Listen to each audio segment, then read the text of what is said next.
Stagnation is very dangerous. ఒక్కొక్కసారి మన జీవితంలో కొన్ని విషయాల్లో మనం ఇరుక్కుపోయినప్పుడు అందులోంచి బయటికి రావడానికి ఉపయోగపడేది ఏంటో తెలుసా? చూడండి, చదువుదాం ఈ వచనం. ఐజయా 58:6. దుర్మార్గులు కట్టిన కట్లను విప్పుటయు, దుర్మార్గులు కట్టిన కట్లను విప్పుటయు, కాడి మాను మేకులు తీయుటయు. ప్రతి ఒక్కరికి ఏదో ఒక భారం ఉంటుందండి. ప్రతి ఒక్కరికి ఏదో ఒక భారంతో అందరూ బాధపడతా ఉంటారు. బాధింపబడిన వారిని విడిపించుటయు, ప్రతి కాడిని విరగగొట్టుటయు. ఏం చేయాలంట?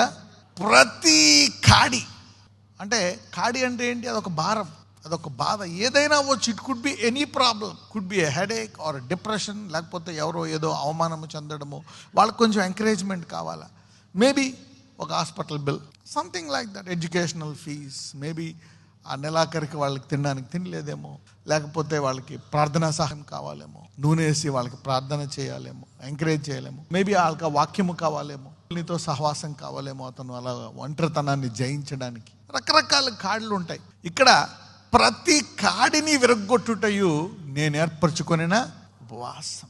సో ఉపవాసం అంటే చాలా హయ్యర్ ర్యాంక్, చాలా విశ్వాసము అధికముగా ఉంటేనే చేసేది.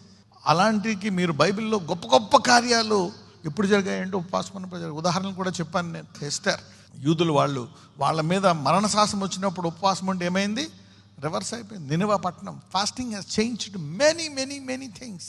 మరి దానికంటే ఇంకా గొప్పదానికి దేవునికి ఇష్టడుగా ఉండాలి అంటే కాడులు ఏం చేయాలంట? విరగొట్టాలి.